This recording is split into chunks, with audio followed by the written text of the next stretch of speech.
Welcome to the Facilitators Deep Dive Podcast, your podcast on your way to facilitation mastery. Welcome to our deep dive into Winning the Room, Public Speaking Skills for Unforgettable Storytelling. It's a book by Jonathan Pease, and it's full of practical tips, to help you become more confident and effective speaker. And what makes this book even more interesting is that Pease himself had a severe stutter. Wow. And used to be terrified of public speaking. Oh, wow. So he really had to overcome a lot to get to where he is. It's true. And that personal journey makes his advice incredibly relatable. He transformed himself from someone who dreaded public speaking into a successful coach. For high-profile individual. So, he's got the experience and the credibility to back up his claims. Yeah. It's almost like a superhero origin story. Right. Like he conquered his own fears. And now he's empowering others to do the same. And one of the biggest things he emphasizes is the importance of confidence. But he approaches it in a way that I found really refreshing. He says, we're not talking about faking it till you make it, but rather tapping into a confidence we already possess. Yeah, that's right. He believes everyone was born confident. Right. Think about toddlers. They have zero qualms about demanding attention. It's later in life that we start to doubt ourselves and let fear creep in. Pease's approach is all about rediscovering that innate confidence we all had as children. It makes so much sense when you put that way. We're not trying to create something from scratch. We're just reawakening a part of ourselves that's always been there.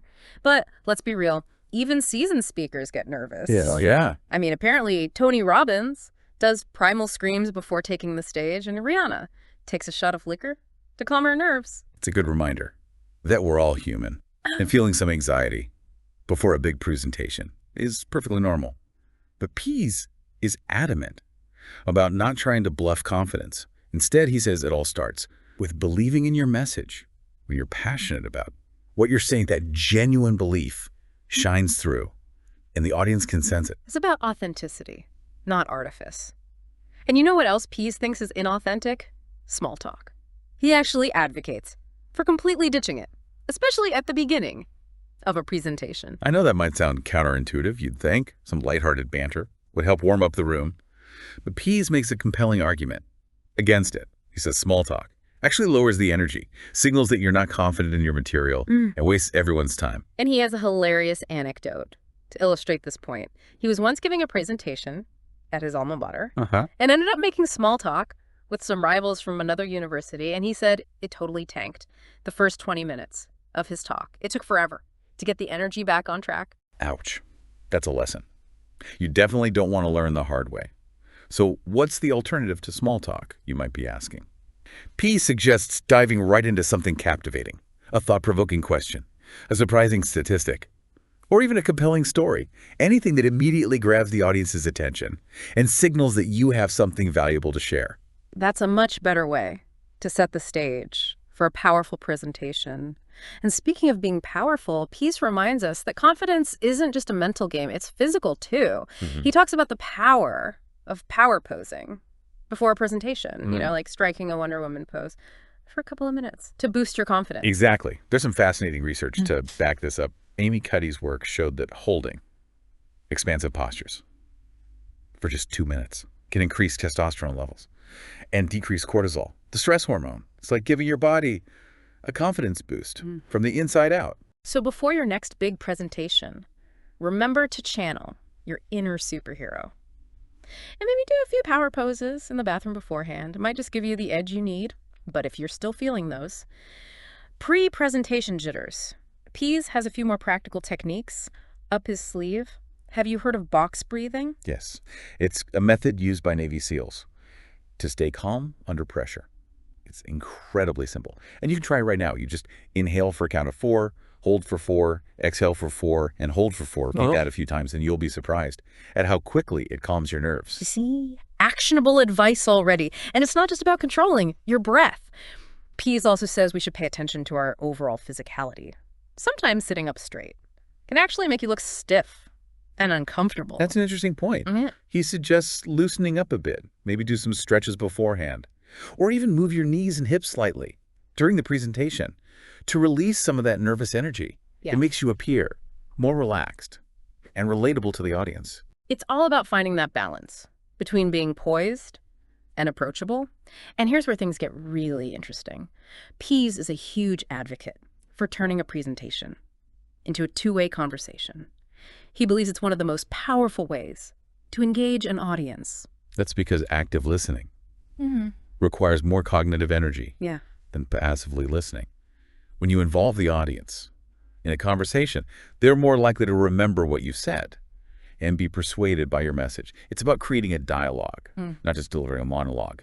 He's got some specific techniques for achieving this. One is the 2-minute rule. For every 10 minutes you speak, aim for at least 2 minutes of back and forth with the audience. I like that. Yeah. It's a good rule of thumb to keep in mind. He also suggests planning specific moments within your presentation to ask questions. You can even rehearse these moments so they feel natural and conversational. It's about being intentional with your audience engagement. And I think that intentionality speaks volumes to the audience. It shows you're genuinely interested in their thoughts and perspectives, not just trying to talk at them. It makes you more likable, wouldn't you say? Absolutely. People are more likely to be persuaded by someone they like Mm-hmm. and trust. And speaking of likability, Pease dedicates a whole section to this crucial element of winning the room. He highlights some less obvious traits of likable people that I found really insightful. Here's yeah. For example, Yeah. he talks about the importance of being supportive and focusing on adding value for your audience, not just what they can do for you. It's about approaching the presentation from a place of generosity and service. It's a subtle shift in mindset, but it can make a big difference in how you're perceived. Right. He also emphasizes the importance of being genuinely curious, asking thoughtful questions that demonstrate a genuine interest in the other person can go a long way in building rapport. It shows you're not just there to deliver your message and run, but that you're genuinely invested in connecting with the people in the room. And of course, active listening is crucial. It's a skill we can all work on, but it demonstrates empathy and respect in such a powerful way. Active listening involves really tuning in to what the other person is saying, both verbally and non-verbally. It's about paying attention to their body language, their tone of voice, and the nuances of their message. It's about being fully present in the moment. And speaking of being present, let's talk about the power of eye contact. Pease stresses that it's all about creating individual moments of connection with each person in the audience. Yeah, there's some interesting science to support this. Studies have shown that people who maintain eye contact are perceived as more intelligent and trustworthy. It's like a subconscious signal that you're engaged and confident in what you're saying. But we're not talking about doing some creepy robotic eye scan of the room. Pease gives some great advice on how to make eye contact feel natural and authentic. He suggests spreading your attention around organically, varying how long you hold eye contact with each person. He even has this wonderful analogy. Picture Oprah giving away eye contact like prizes to the audience. I love that. Yeah. It's about being generous with your attention, making everyone in the room feel seen and heard. And here's a great tip. Use eye contact to check in with the audience and see if they're engaged. If someone seems distracted, address it directly. It shows you're paying attention and that you care about their experience. That's such a subtle but powerful way to build rapport and keep everyone on the same page. It shows you're not just focused on delivering your content, Yeah. but that you're also attuned to the needs of the audience. It's about creating a shared experience. Now, here's a concept I found really intriguing. Being generous in a pitch. And I'm not talking about giving away free stuff.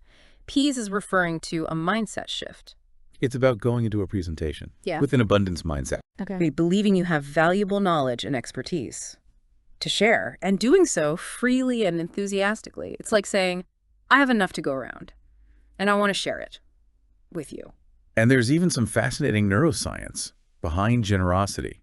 Did you know that it activates the same reward centers in the brain as food and sex? No way. So being generous literally makes you feel good. That's what the research suggests. It's a win-win situation. You feel good. Yeah. And the audience benefits from your generosity. It creates a positive feedback loop that can enhance your entire presentation. It's a reminder that public speaking isn't just about what you say, but also about the energy you bring to the room.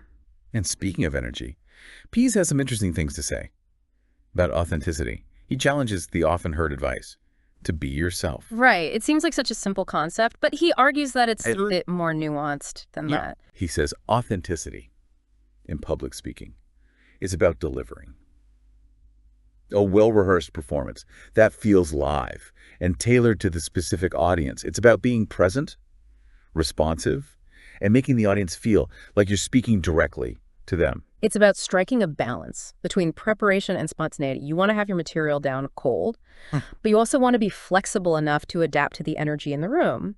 And Pease makes a really interesting point about the role of AI in public speaking. Oh, I'm curious to hear this. What does he say? He believes that while AI might be able to write incredible speeches in the future, it will never be able to replicate that human connection that comes from being truly present and authentic in the moment. I agree. It's that human element that makes a presentation truly compelling. Yeah. It's the ability to connect with an audience on an emotional level, to share your passion and enthusiasm in a way that resonates with them. It's something that can't be replicated by a machine. Exactly. And speaking of connecting with the audience, let's talk about the importance of reading the room. It's a skill that Pease believes is essential for any successful public speaker. Reading the room is all about being attuned to the subtle cues that the audience is giving you, both verbally and non-verbally. It's about being able to sense their energy, their level of engagement, and even their mood. He reminds us that this isn't some mystical ability. It's an innate human skill that we all possess. We've been reading people's emotions since we were infants. It's true. We're hardwired to pick up on those subtle cues. But somewhere along the way, many of us forget how to use that skill effectively, especially in high-pressure situations, like public speaking. Pease encourages us to reawaken that innate ability and use it to our advantage. So what are some specific things we should be looking for when reading the room? Pease highlights a few key areas. First, pay attention to body language. Are people leaning in and nodding, or are they leaning back with their arms crossed? Are they making eye contact, or are they looking at their phones? Those are telltale signs. And don't forget about facial expressions. Are people smiling and engaged, or are they yawning and looking bored? All of these cues can give you valuable insights into how your message is being received, and if you sense that the energy is lagging or that people are losing interest, you can adjust your approach accordingly. Maybe you need to speed up your pace, tell a story, or ask a question to get people more involved. It's about being flexible and responsive to the needs of the audience. And speaking of being prepared, let's talk about the importance of rehearsal. Pease is a big believer in rigorous rehearsal, and he has a really interesting analogy. He compares it to Usain Bolt's preparation for the Olympics. You wouldn't expect an athlete to wing it at such a high-stakes event, so why should you wing a presentation? That's a great point. Pease recommends at least 10 run-throughs for any presentation worth giving. He's all about being as prepared as possible, so you can handle anything that comes your way. And he offers some practical rehearsal techniques, like role-playing, with partners who act out different audience behaviors. This can help you anticipate potential challenges and practice how you'll respond. I like the idea of swapping roles with your teammates to get fresh perspectives and identify weaknesses in your presentation. It's like having a built-in feedback loop. And whenever possible, rehearse in the actual room where you'll be presenting. This helps you get comfortable with the space and the equipment. It's all about minimizing surprises and maximizing your confidence on the big day. So rehearsal is key. But it's not just about memorizing your lines, it's about internalizing your message, practicing your delivery, and getting comfortable with the overall flow of your presentation. It's about being so prepared that you can relax and connect with your audience on a deeper level. It's about turning that preparation into a performance that feels natural and authentic. And speaking of authenticity, let's delve into one of the most powerful tools in any speaker's arsenal: storytelling. Our brains are wired for storytelling. It's the most effective way to convey information and be memorable. Stories have the power to transport us, to evoke emotions, and to make complex ideas more relatable. Pease offers some great advice on how to find stories in any presentation. For example, you can think about the origin story of your idea. How did it come about? What problem were you trying to solve? I love that. Or you could share a personal anecdote that illustrates your point. Personal stories are incredibly powerful because they create a sense of intimacy and connection with the audience. Then if you want to paint a vivid picture of the future, you can imagine a scenario where your solution has been successfully implemented, show the audience what's possible and how their lives could be improved. It's about using storytelling to make your message stick. Give your message wings so it can soar. And finally, let's talk about a concept Pease calls setting the moral. Now, this isn't about being preachy or moralistic. It's about defining the core message or lesson that you want the audience to take away from your presentation. It's about giving them something to think about long after you've finished speaking. He uses TED Talks as Yeah. examples, which often start with a provocative question and end by returning to that question with a potential answer. It's a great way to frame your presentation and give the audience a clear takeaway. Pease advises, clearly stating the moral up front and revisiting it at the end for maximum impact. It's like bookending your presentation with a powerful message that will resonate with the audience. So we've covered a lot of ground in this first part of our deep dive, but we've only just scratched the surface of what Jonathan Pease has to offer in winning the room. There's so much more to explore, from the art of being concise to the importance of shifting the tone in the room. And we'll delve into all of that and more in part 2 of our deep dive. Welcome back to our deep dive into winning the room. I'm excited to continue unpacking Jonathan Pease's strategies for delivering unforgettable presentations. Me too. In this next section, Pease dives into some fascinating techniques for creating a dynamic and engaging experience for the audience. He compares controlling and sharing energy in a presentation to tossing a ball back and forth. He calls it throwing high balls. That's such a vivid analogy, and it really highlights the importance of energy flow in a presentation. It's not just about what you say, but how you say it. Exactly. And Pease offers some practical tips for throwing high balls, particularly when you're presenting as part of a team. He talks about setting the scene and capitalizing on that moment of local star power. You know, when you've just finished your section and you've got the audience's attention. It's that crucial moment when you need to transfer some of that energy to the next presenter. Pease suggests saying a few words that make them feel relevant and exciting, building anticipation for what they have to say. It's like setting them up for a slam dunk, and it avoids those awkward transitions that can sometimes happen when one person finishes and another begins. He also recommends involving the audience in the handover process. For example, one presenter could ask the audience a question, and the next presenter could answer it. Or two presenters could work together seamlessly, weaving the audience into the conversation. It creates a sense of flow and momentum that keeps everyone engaged. It's like a well-choreographed dance. And speaking of things that can add energy and dynamism to a presentation, let's talk about humor. It can be a powerful tool, but it can also backfire if not used effectively. What does Pease have to say about using humor strategically? He offers some really interesting insights. For example, he talks about the concept of a common enemy. This isn't about being divisive, but rather finding common ground through shared experiences. Even if it's poking fun at something we all dislike, think of it as a gentle roast that unites the audience through laughter. I see. It's about creating a sense of camaraderie. So are there any other types of humor that work well in presentations? Pease is a big fan of observational humor. You know, those ever-noticed moments that highlight the quirks of everyday life. It's relatable and often elicits those knowing chuckles from the audience. Oh, I love those. And of course, there's the art of the self-roast. Gently mocking yourself can build rapport and show that you don't take yourself too seriously. Exactly. Yeah. But Pease cautions against underselling yourself or being overly self-deprecating. It's about finding that sweet spot where humor enhances your message without undermining your credibility. It's like adding a pinch of spice to a dish, just enough to make it interesting, but not so much that it overwhelms the other flavors. That's a great analogy. Now let's shift gears and talk about a concept that might seem counterintuitive, especially in a competitive business setting: generosity. I know what you mean. You might think that holding back your best ideas or strategies would give you an edge, but Pease argues that generosity is actually a powerful way to win the room. That's interesting. So what exactly does he mean by generosity in this context? He's not talking about giving away free stuff or undercutting your value. It's more about approaching your presentation with an abundance mindset, believing you have valuable knowledge and expertise to share and doing so freely and enthusiastically. It's like saying, I'm here to give you everything I've got because I believe in the power of this information. It's about creating a win-win situation where everyone benefits from the exchange. Exactly. And there's even some fascinating research that suggests that generosity can actually make you feel good. It activates the same reward centers in the brain as food and sex. Wow. So being generous literally makes you feel good. No wonder people who are generous often seem so happy and fulfilled. It's a reminder that when you focus on giving your fault, you often receive more in return. And that positive energy can definitely enhance your presentation. It's about shifting your focus from scarcity to abundance. And speaking of shifting perspectives, let's revisit this idea of authenticity. You mentioned earlier that Pease challenges the simplistic notion of be yourself. Yes, he believes it's more nuanced than that. He argues that authenticity in public speaking is about delivering a well-rehearsed performance that feels live and tailored to the specific audience.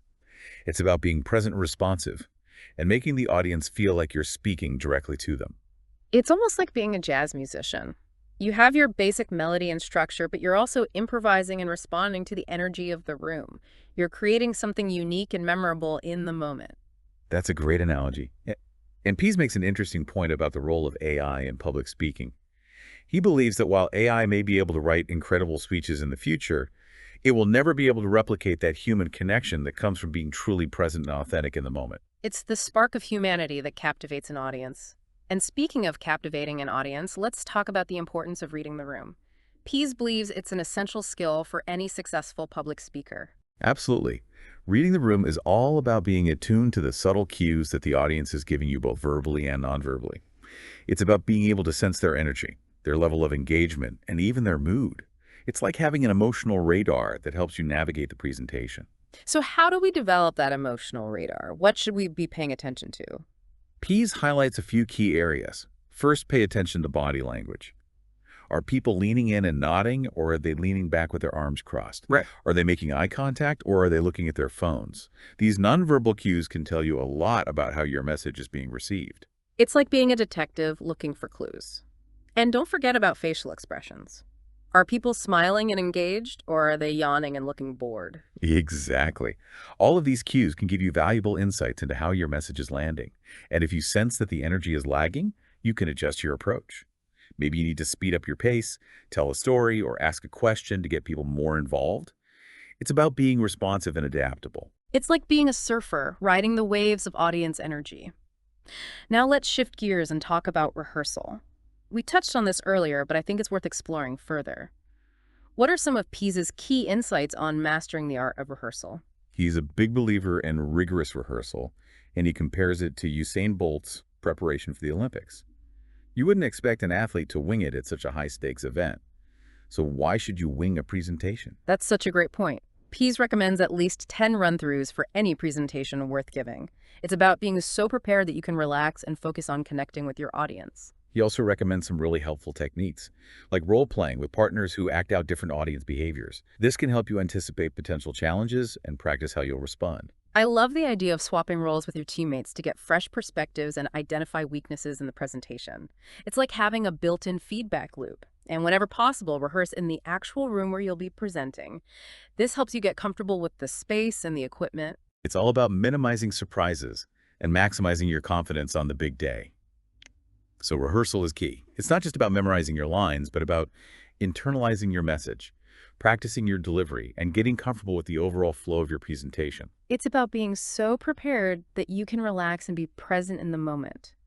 And that brings us back to the importance of authenticity and connection. It's a beautiful cycle, isn't it? Preparation fuels confidence. Confidence fosters authenticity, and authenticity creates connection. It's a reminder that public speaking is more than just delivering information.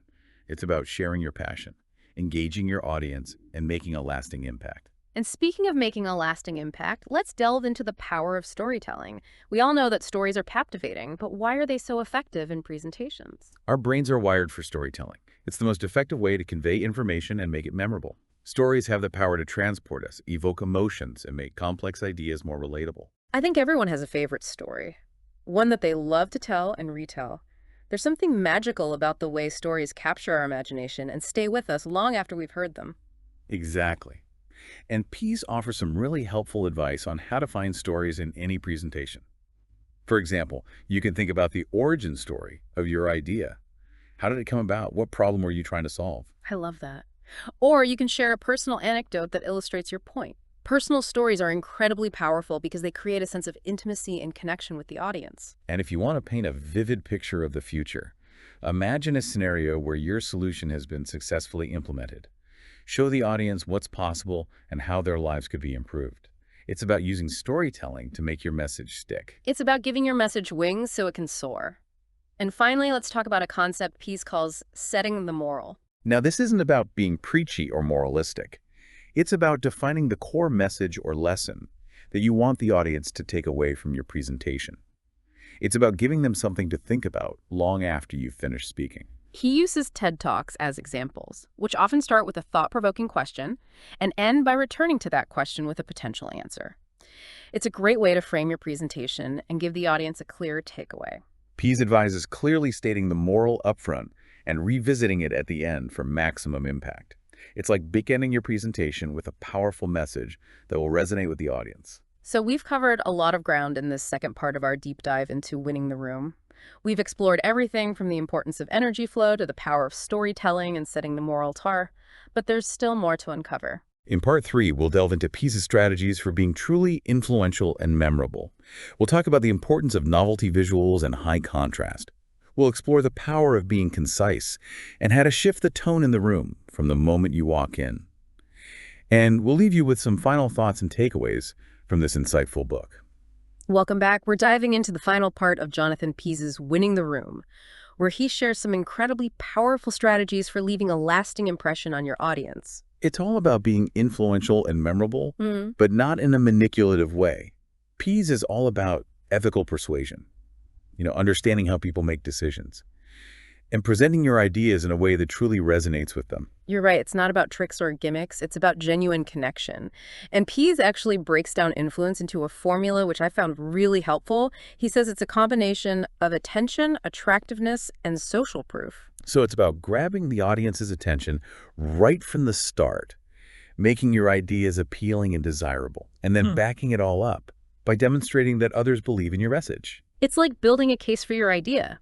First, you capture their interest, then you make it irresistible. And finally, you show them that they're not alone in their enthusiasm. It's a powerful combination. And Pease offers some great advice on how to put this formula into action. One of the things he emphasizes is the importance of making your presentation feel novel. That makes sense. We're bombarded with information all the time, so it takes something truly unique to stand out. Pease says our brains are wired to pay attention to new and unexpected things, so it's crucial to break free from those tired, predictable presentation formats. He encourages you to be bold, take risks, and surprise the audience in delightful ways. It's about shaking things up and keeping them on the edge of their seats. I love that. And storytelling is a powerful way to achieve that novelty. A well-crafted story can transport the audience, engage their emotions, and make your message truly unforgettable. Absolutely. Stories have a way of bypassing our rational filters and going straight to the heart. They help us connect with ideas on a deeper level. But novelty isn't just about the content of your presentation.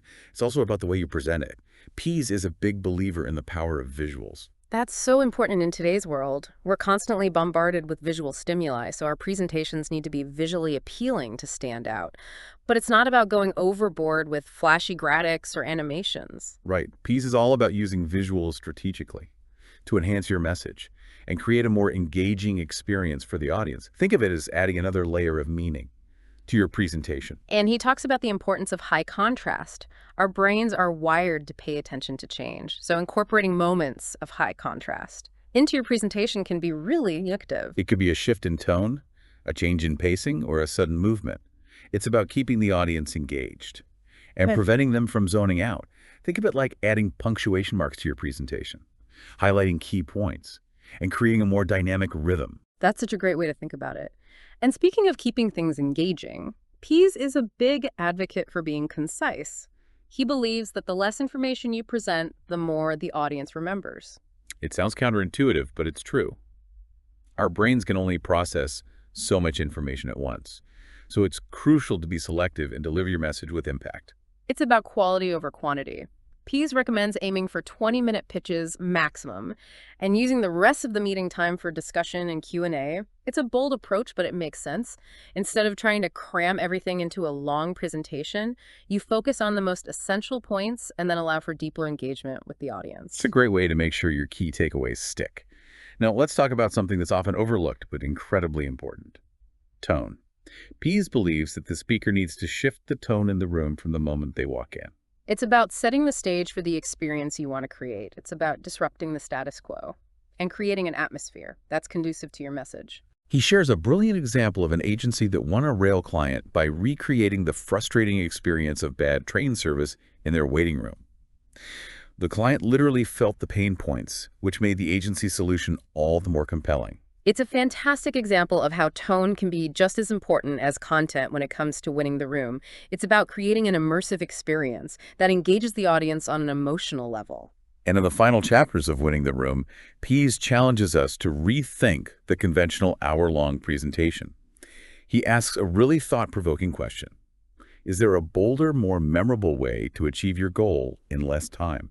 I love that challenge. It pushes us to be more creative and strategic in our approach. It's about finding that sweet spot where impact and brevity intersect. So to wrap up this deep dive, Jonathan Pease's Winning the Room is a treasure trove of practical insights and mindset shifts that can help you become a more confident, engaging, and influential speaker. It's packed with actionable advice and thought-provoking concepts that will elevate your public speaking game to a whole new level.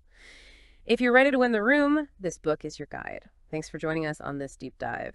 See you next time on the Facilitators Deep Dive Podcast, your podcast on your way to facilitation mastery. Until next time. See you then.